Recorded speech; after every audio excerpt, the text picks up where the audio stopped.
Good Night, Little Blue Truck by Alice Schertle, illustrated by John Joseph. Bumpity bump! Down the road came Little Blue Truck with good friend Toad. Thunder crashing, lightning flashing, two good friends were homeward dashing. Such a wet and stormy night, their warm garage was a welcome sight. In they went and shut the door, but it wasn't very long before. "Mah," said Goat, "please, Little Blue, can I come in here with Toad and you?" "Cluck," said Hen, "it's wet outside. I need a nice safe place to hide." "Honk," said Goose, "don't care for lightning. Stormy nights are a little bit frightening." "Moo," said Cow, "can I come in too? I feel safer here with you." "Quack," said Duck, "there's quite a crowd. Can I squeeze in?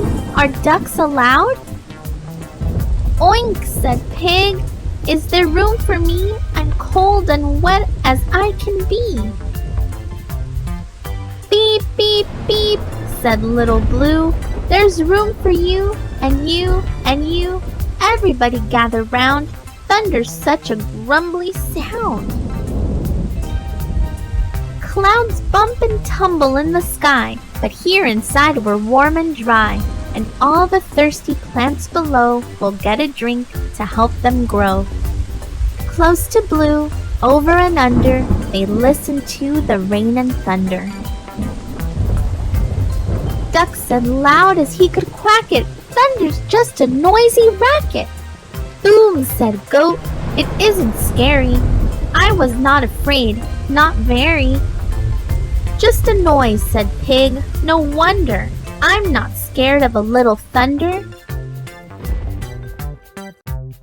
After a while the clouds blew on. The night was still, the storm was gone.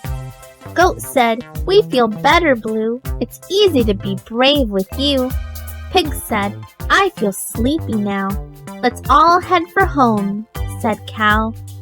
"Beep," said Blue, "just hop inside, all aboard for the bedtime ride." The rain had stopped, and way up high, the moon was a smile in a starry sky. "Good night, Pig. Here's your pen. Good night, Duck. Good night, Hen." "Good night, Goat. You're home now. Good night, Goose. Good night, Cow." Horn went beep, engine purred, friendliest sounds you ever heard.